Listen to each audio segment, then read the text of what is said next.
Hi everyone, this is दीक्षा और आज मैं आपके सामने आ गई हूँ ये डे लुक लेकर के। बहुत सिंपल है, बहुत इजी स्टेप्स में हम सीखेंगे, तो जल्दी से शुरू करते हैं।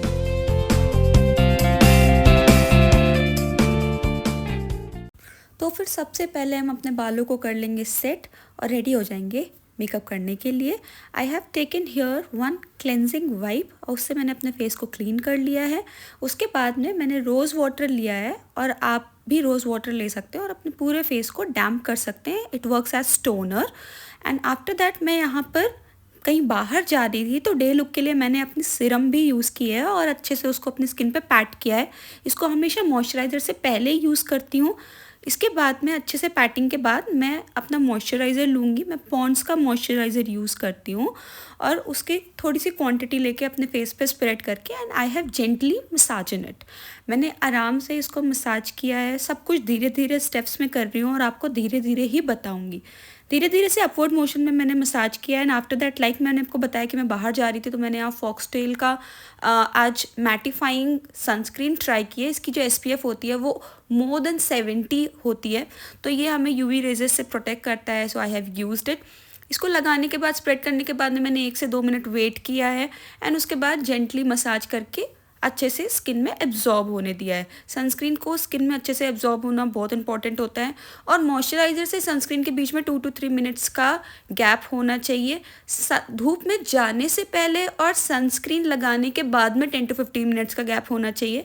आफ्टर दैट आज मैं हाइलाइटिंग नहीं यूज़ करने वाली थी क्योंकि ये डे लुक था, तो मैंने एल्फ का थोड़ा सा हाइलाइटिंग प्राइमर लिया है एंड इसको मैंने अपने हाई पॉइंट्स पे स्प्रेड किया है और धीरे धीरे इसको भी मैं जेंटली मसाज करूँगी। आप देख सकते हो कि मैं इसको धीरे धीरे मसाज कर रही हूँ बिफोर एक्चुअल प्राइमिंग, क्योंकि मेरी स्किन बहुत ही टेक्सचर्ड है, तो मैं इनसाइड का पोर प्राइमर यूज़ करूँगी। उसको मैंने थोड़ा सा अपने हाथ पे लिया है, वार्म किया है and again I will spread it over my high points. मैं अपने हाई पॉइंट्स पे इसको स्प्रेड करूँगी धीरे धीरे से और फिर हल्के हाथों से इसको जेंटली मसाज देना शुरू करूँगी जहाँ पे मुझे मेरी स्किन प्रॉपर चाहिए, उस एक कैनवास क्रिएट हो सके उस तरीके से। आप देख सकते हो कि किस तरीके से मैं अपनी स्किन को प्राइम कर रही हूँ। आफ्टर दैट बारी आती है आईब्रोज़ की। सबसे पहले आईब्रो सेट कर लेना चाहिए, मेरा तो यही मानना है। मैंने अपनी आईब्रोज़ को सेट कर लिया है। This is wet and wild eyebrow pencil and post मैं अपनी आईब्रोज़ को जब एक बार सेट कर लूँगी then I will start with concealing. सबसे पहले हम अपनी स्किन को करेक्ट करेंगे। अच्छा, आज के मेकअप में ना मैं फाउंडेशन नहीं यूज़ करने वाली हूँ, बिल्कुल भी नहीं यूज़ करेंगे। सिर्फ स्किन को इवन करेंगे एंड हम अपना आगे का प्रोसेस कंप्लीट करेंगे। तो मैंने पहले स्किन को करेक्ट किया है। स्किन करेक्ट करने के लिए हमेशा जो कंसीलर होता है वो स्किन से 1 या 2 शेड कम होता है और जहाँ जहाँ पे हमें प्रॉब्लम दिख रही होती है हम वहाँ वहाँ पे उस कंसीलर को यूज़ करते हैं। हम हर जगह नहीं लगाते हैं, इसीलिए उसे करेक्टर बोलते हैं। तो मैंने ये 2 फेस्ड का कंसीलर यूज़ किया है in the shade of cappuccino. मुझे ये बहुत पसंद है और इसको मैं अपने जो पिगमेंटेड एरियाज़ हैं, जो प्रॉब्लमेटिक एरियाज़ हैं, वहाँ वहाँ पे सिर्फ लगाती हूँ पैटिंग मोशन में। कुछ भी मूव नहीं करना है या स्प्रेड नहीं करना है। आराम से लगाने के बाद में एक ब्यूटी ब्लेंडर लेकर के मैं धीरे धीरे वहीं पे ब्लेंड करूँगी। उसको हटाना नहीं है, सिर्फ जो आउटर एजेस हैं उनको ब्लेंड करना है ताकि उनकी हार्श लाइंस हट जाएँ। मैं धीरे धीरे से, आप देख सकते हो कि मैं इसको ब्लेंड कर रही हूँ। कहीं पर भी पूरे फेस पे स्प्रेड नहीं करना है, सिर्फ और सिर्फ प्रॉब्लमेटिक एरियाज़ पर जो ये डार्क शेड कंसीलर था उसको ब्लेंड करना है। उसके बाद में मैं अगेन 2 फेस्ड का न्यूट्रलाइजिंग कंसीलर ले रही हूँ। न्यूट्रलाइजिंग कंसीलर क्यों बोलते हैं? क्योंकि इसको हम पूरे फेस पे यूज़ करते हैं और जो करेक्शन हुआ था उस जगह पर भी और पूरे फेस पर भी, ताकि पूरा फेस हमारा इवन हो सके, कहीं पर ऑड ना लगे, कहीं पर अलग अलग ना लगे, इस वजह से। और ज़्यादा गैप दे दे करके इसको मैं स्प्रेड नहीं कर रही हूँ। आप देख रहे हो कि मैं इसको पास पास स्प्रेड कर रही हूँ पूरे फेस पर हल्के हाथों से। प्रेशर सबसे ज़्यादा मैटर करता है मेकअप में। भले ही लग रहा हो देखने में कि हाँ शायद कभी कभी प्रेशर ज़्यादा होता है, बट नहीं, we keep the hand very gentle. Pressure बहुत कम रखना होता है। आप देख रहे हो कि मैं इसको आराम से स्प्रेड कर रही हूँ धीरे धीरे और साथ ही साथ में उसको ब्रश से ही स्प्रेड भी करूँगी। And then post this I will take my beauty blender again और मैं अपने इसको ब्रश से स्प्रेड करने के बाद में मैं ब्यूटी ब्लेंडर से इसको धीरे धीरे धीरे धीरे आराम से इसको स्प्रेड करूँगी। कोई भी गैप नहीं छोड़ना है, क्योंकि जो आपकी स्किन है वो इवन हो जानी चाहिए। यही हमारी न्यूट्रलाइज़र का फोकस होता है। थोड़ा थोड़ा नेक भी ले लेते हैं साथ में ही। मैं फाउंडेशन नहीं यूज़ करने वाली हूँ, so this is gonna be the most important step. इसके बाद में मैं सीधा ब्लशर पे आ गई। मैंने आपको कल अगर आपने मेरा इंस्टाग्राम का रील देखा हो तो मैंने इसके बारे में बताया भी था। ये जस्ट हर्ब्स का चीक टिंट था, बहुत प्यारा चीक टिंट है, मुझे प्यार हो गया इससे बिल्कुल।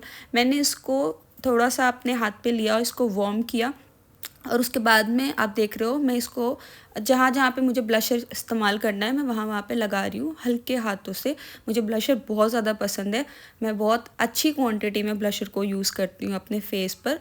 मैं गाल पे हाई जो टेम्पल पॉइंट्स है वहाँ पे यूज़ कर रही हूँ, एंड पोस्ट दैट थोड़ा सा नोज़ पे, थोड़ा सा चिन पे, और उसको फिर ब्लेंडर ले करके मैं धीरे धीरे उसको स्प्रेड कर दूँगी। थोड़ा सा आँखों पर भी यूज़ किया है, क्योंकि ये चीक टिंट है, इसको हम लिप पे भी यूज़ कर सकते हैं, आँखों पे भी यूज़ कर सकते हैं। काजल से हम पूरा मेकअप एक ही चीक टिंट से भी कर सकते हैं। अब बारी आती है ब्लेंडिंग की।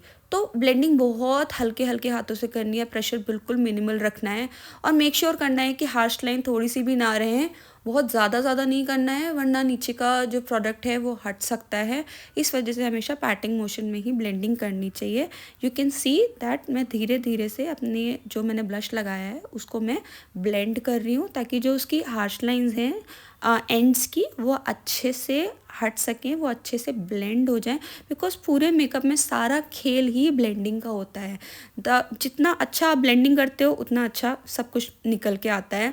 इसके बाद में बारी आती है हाइलाइटिंग कंसीलर की। हाइलाइटिंग कंसीलर मतलब कि जो आपकी शेड से 2-3 शेड ऊपर होता है, जिसको यूज़ करके हम अपने जो हाइलाइटिंग एरियाज़ होते हैं फेस के, उसको थोड़ा सा हम ग्लोई दिखा पाते हैं। तो जैसे कि आप देख रहे हो कि आईज़ के नीचे, इसको मैंने आराम से अपने हाथ पे या किसी पैलेट पे ले सकते हो आप। उसको फिर आप वार्म करोगे हल्का सा, एंड देन एक अच्छे ब्रश से जो आपको लगे कि हाँ ठीक है इट इज़ मूवेबल प्रॉपर, तो मैंने इसको अपने हाई पॉइंट्स पे लगाया है और साथ ही साथ ब्लेंड कर रही हूँ।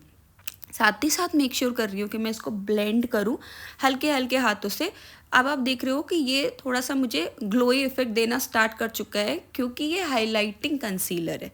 हाइलाइटिंग कंसीलर का काम ही होता है। मुझे स्विस ब्यूटी का हाइलाइटिंग कंसीलर बहुत ज़्यादा पसंद है, और जिसका शेड मैं यूज़ करती हूँ 02, और मैंने यहाँ पे भी 02 शेड यूज़ किया है स्विस ब्यूटी का। अगेन मैं हल्के हाथों से उसको रोटेट कर रही हूँ, उसको ब्लेंड कर रही हूँ, जिससे कि आप देख रहे हो कि कोई भी प्रोडक्ट इधर उधर नहीं हो रहा, मिक्स एंड मैच नहीं हो रहा है, and it is easily blending into my skin. मुझे बहुत अच्छा लग रहा है इसको ब्लेंड करते हुए।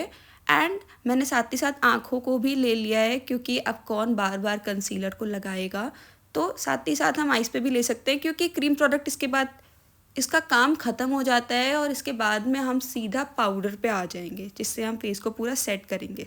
सो मेक श्योर कि पूरी स्किन इवन होनी चाहिए, कहीं पे एक्स्ट्रा प्रोडक्ट ना हो। अब जब बात करते हैं हम एक्स्ट्रा प्रोडक्ट्स की, जैसे फाइन लाइंस बनती हैं, देखो फाइन लाइंस को तो हम नहीं रोक सकते, लेकिन होता क्या है ना कि फाइन लाइंस को हम कट कर सकते हैं। जैसे अंडर आइज पे है, हमने ब्लेंडर से हमने इसको, आप देख रहे हो कि मैं इसको प्रॉपर ब्लेंड कर रही हूँ ऊपर के साइड से। जो मेरी फाइन लाइंस जो मेरे माउथ एरिया के पास बनती है, क्योंकि मैं हंसती बहुत हूँ, तो मैंने उसको हल्के हल्के से ईयरबड से मैं उसको हटा रही हूँ। धीरे धीरे से मैं हटाऊँगी, और फिर एक ब्यूटी ब्लेंडर ले करके मैं आराम से उसको ब्लेंड कर दूँगी। ऐसे आप भी कर सकते हो, बिकॉज जब हम डे लुक में जाते हैं, जब हम कहीं बाहर जाते हैं, तो हमें अपनी जो लेयरिंग होती है उस पर बहुत ध्यान देना पड़ता है। It should be a single layer makeup, उससे ज़्यादा नहीं होना चाहिए, क्योंकि खुद को भी नहीं अच्छा लगता। और फिर चाहे दिन की हो चाहे रात की बात हो, फाइन लाइंस किसी को नहीं पसंद आती। पूरी तरीके से नहीं मिटाई जा सकती, लेकिन काफ़ी हद तक मिनिमाइज़ की जा सकती हैं। एंड यू कैन सी मैं अब चाहे कितना भी हंसूँ कोई प्रॉब्लम नहीं होने वाला है। इसके बाद में मैंने अच्छे से फाइन लाइंस वगैरह सब हटा दिए थे, क्रीजेस नहीं पड़ने वाली हैं। सो आई टुक माई सेटिंग पाउडर जो मैं अंडर आइज़ के नीचे यूज़ कर रही हूँ ना, उसमें मैंने ट्रांसलूसेंट पाउडर और बनाना पाउडर को मिक्स किया हुआ था, उसको यूज़ किया था। बाकी पूरे फेस पे मैं बनाना पाउडर यूज़ करती हूँ। आई यूज़ आई मैजिक का बनाना पाउडर एंड पैक का ट्रांसलूसेंट पाउडर। उसके बाद में मैं अपने फेस को थोड़ा सा स्कल्प दे रही हूँ, और मैंने यहाँ पे ब्रॉन्ज़र यूज़ किया है, और मैं अपने फेस को अच्छे से ब्रॉन्ज कर रही हूँ, ताकि मुझे जो मेरे शार्प एरियाज़ हैं वो अच्छे से निखर के आएँ, बिकॉज़ ये एक डे लुक है। तो पाउडर पे हम अच्छे से जा सकते हैं। ज़रूरी नहीं है कि पतला ब्रश भी लिया जाए, पतले ब्रश से वैसे तो नोज़ ब्रॉन्जिंग जो होती है बहुत अच्छी होती है, बट मैंने इसी से कर ली धीरे धीरे से। Now I will go for the blush part. मैंने पाउडर ब्लश लिया है और हल्के हल्के से अपने हाइट के साइड पे, मतलब कि अपवर्ड साइड में उसको ब्लेंड कर रही हूँ हल्के हाथों से, थोड़ा सा नोज़ पे, थोड़ा सा चिन पे। Post that I will straight come to the eyes. आँखों पे मैंने ज़्यादा कुछ नहीं किया था। मैंने यहाँ मार्स कॉस्मेटिक्स का आई पैलेट यूज़ किया है, थोड़ा सा ब्राउन किया और फिर एक दूसरा ब्लेंडर दूसरे आई वुड से ब्रश ले करके मैंने उसको हल्का सा, आप अभी देखोगे कि I have just highlighted my crease area. मैं सिर्फ दूसरा ब्रश लेकर के अपनी क्रीज एरिया को हाईलाइट कर रही हूँ और कुछ नहीं कर रही हूँ। इसके बाद में मैं आराम से अपना लाइनर यूज़ कर लूँगी। तो मैंने यहाँ पे एक ही ब्रश से ऑलमोस्ट सारा का सारा अपना आई मेकअप कर लिया, क्योंकि मुझे बहुत ही सटल रखना था, चाहती नहीं थी कि कोई कलर पॉपअप करके आए। So I have actually went through that. फिर मैंने थोड़ा सा नियॉन शेड का दूसरे ब्रश में शेड लेकर के सिर्फ अपनी क्रीज को हाईलाइटिंग किया है। मैंने आपको बताया था कि हम सिर्फ क्रीज को हाईलाइट करेंगे हल्का सा, एंड आफ्टर दैट इसको करने के बाद में I will come to the eyeliner. Eyeliner लगाने का जो सबसे अच्छा तरीका होता है वो ये है कि आँख काजल जहाँ पे फिनिश होता है ना, वहाँ से आप आईलाइनर को स्ट्रेच करो पीछे के साइड पे, और फिर वहाँ से धीरे धीरे आगे के साइड पे आप स्ट्रेच करिए and then fill it. Stretching एक बार में होनी चाहिए, बार बार नहीं, वरना उसको वो थोड़ा सा उबड़ खाबड़ जैसा दिखता है तो वो अच्छा नहीं लगता।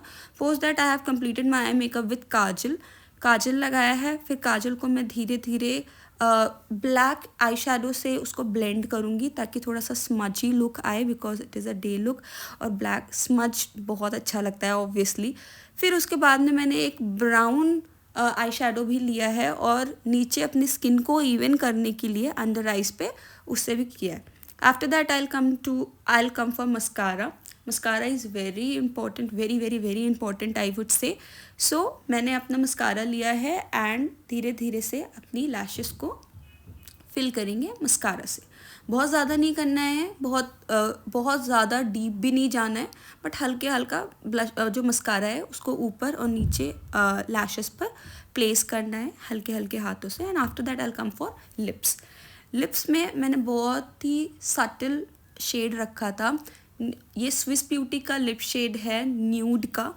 मुझे ये बहुत पसंद है क्योंकि जब डे लुक में हम कहीं जाते हैं तो हम नहीं चाहते कि हमारी लिप्स बहुत ज़्यादा पॉपअप हो, और specially if you are a working person और आप कहीं वर्क पे जा रहे हो, कहीं मीटिंग पे जा रहे हो, तो ऑब्वियसली आप किसी सटल लिप शेड की तरफ जाओगे। ये शेड बहुत ज़्यादा अच्छा है।